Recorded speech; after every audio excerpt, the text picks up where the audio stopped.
क्या आपने कभी सोचा था कि राजनीतिक गलियारों में सायरन वाली गाड़ियों का शोर अब खत्म हो जाएगा? क्या आपने कभी कल्पना की थी कि देश के आपको बताएं मंत्रियों का काफिला आधा रह जाएगा? जी हां, आज यही हकीकत है। मिडल ईस्ट में बढ़ते तनाव और कच्चे तेल की आसमान छूती कीमतों के बीच प्रधानमंत्री नरेंद्र मोदी ने देश से धन बचाने की जो अपील की थी, उसका असर अब सड़कों पर दिखने लगा है। ये सिर्फ एक अपील नहीं थी, ये एक बड़ा पॉलिटिकल मैसेज भी था, जिसका शुरुआत खुद पीएम मोदी ने अपने काफिले की गाड़ियां कम करके की हैं। साथ ही पीएम मोदी अब छोटे काफिले के साथ चल रही हैं, लेकिन सुरक्षा के प्रोटोकॉल से कोई समझौता नहीं किया जा सकता। लेकिन बात सिर्फ पीएम तक सीमित नहीं है। आपको बताएं, गृह मंत्री अमित शाह को अब केवल 2 गाड़ियों के साथ देखा जा रहा है। अगर हम बात करें उत्तर प्रदेश के मुख्यमंत्री योगी आदित्यनाथ की, तो उनको भी 2 गाड़ियों में देखा जा सकता है। देखिए, आप तस्वीरों में देख सकते हैं, ये जो काफिला है ये प्रधानमंत्री का था। सिर्फ 2 गाड़ियों के साथ वो चल रहे हैं। और ये आप जो देख रहे हैं, ये है नेता प्रतिपक्ष राहुल गांधी और प्रियंका गांधी।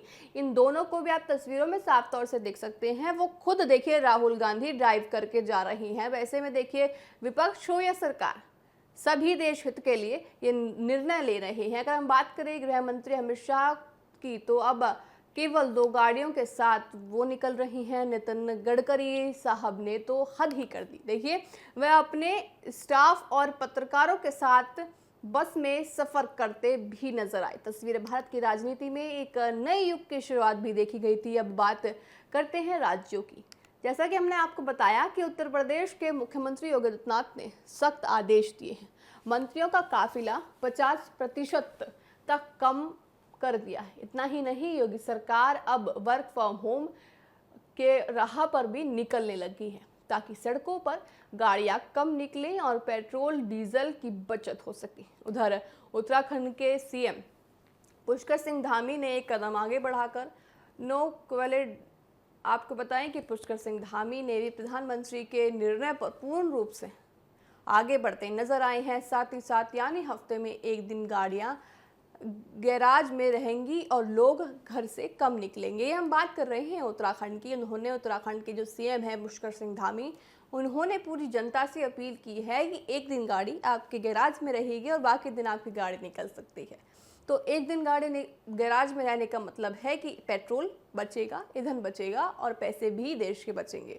ओडिशा के मुख्यमंत्री मोहन चरण मांझी और आंध्र प्रदेश के मुख्यमंत्री ने भी अपने काफिले को आधा कर दिया है।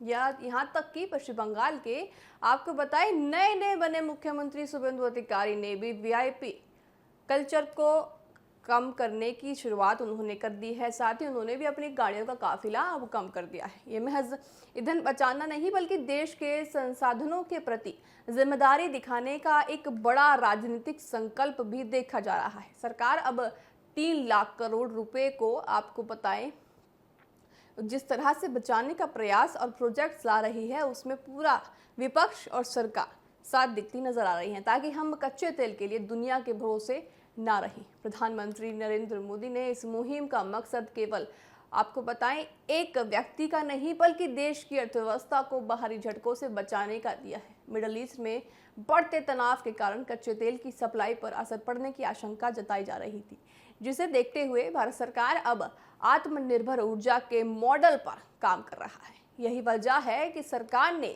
3 लाख करोड़ रुपए को कोल गैसिफिकेशन प्रोजेक्ट्स को हरी झंडी दे दी है, ताकि कोयले के जरिए गैस बनाकर ईंधन की जरूरत को पूरा किया जा सके। साथ ही आपको बताएं कि विदेशों से तेल आयात करने पर भी हमारी निर्भरता कम हो गई है। वीआईपी कंपनियों में कटौती से शुरू हुए ये पहल अब सरकारी नीतियों का अब एक हिस्सा बनती नजर आ रही है। उत्तराखंड जैसे राज्यों में जो आपको बताए इस तरह से अब योजनाएं ला रही हैं। साथ ही साथ यूपी में भी वर्क फ्रॉम होम जैसे फैसले का जिस तरह से सारे राज्य मिलकर, सारे प्रधानमंत्री आपको माफ़ कीजिएगा, सारे मुख्यमंत्री मिलकर प्रधानमंत्री का साथ दे रही हैं। साथ ही जनहित में ये सारे निर्णय लिए गए हैं। सरकार अब आम जनता से भी अपील कर रही है कि आप भी इस तरह से अपना काफिला कम करें, या फिर आप कम समय में अगर आप घर से बाहर निकल रही हैं तो 1 दिन आप मेट्रो से सफ़र कर सकते हैं। आप रिक्शे से सफ़र कर सकते हैं या फिर आप बस से सफ़र कर सकते हैं। एक दिन, आपका एक दिन भारत के लिए, भारत के ईंधन के लिए ज़्यादा फ़ायदेमंद दिखता नज़र आएगा। अब आम जनता के साथ मिलकर संसाधनों की बचत को एक जन आंदोलन बनाया जाएगा। देखिए, जिस तरह से ईंधन बचाने पर नेताओं ने बदला वीआईपी, अपना कल्चर जो है वो ज़्यादा से ज़्यादा सराहाया जा रहा है। पीएम मोदी ने अपने काफिले को छोटा कर दिया है। कई राज्यों में मंत्री के काफिले भी आदे हुए हैं। देखिए, आपको बताएं कि तेल महंगा तो बदला है, लेकिन जिस तरह से देश एकजुट होकर इस पूरी जो घटना है, जिस तरह से देश इस तरह का सामना कर रहा है, पूरा जो देश है, विपक्ष है, सब साथ मिलकर इसका काम कर रहे हैं। आप तस्वीरों में देख सकते थे कि किस तरह से राहुल गांधी ने भी खुद ड्राइव करके बाहर निकले, साथ में उनकी बहन प्रियंका गांधी भी आपको दिखे होंगे। कि महज ईंधन बचाना नहीं है, देखिए, देश की संसाधनों के प्रति जिम्मेदारी दिखाने का एक बड़ा राजनीतिक संकल्प अब देश में दिख रहा है। बहरहाल, मेरे साथ अभी के लिए इतना ही। आप देखते रहिए TV7 भारत। नमस्कार।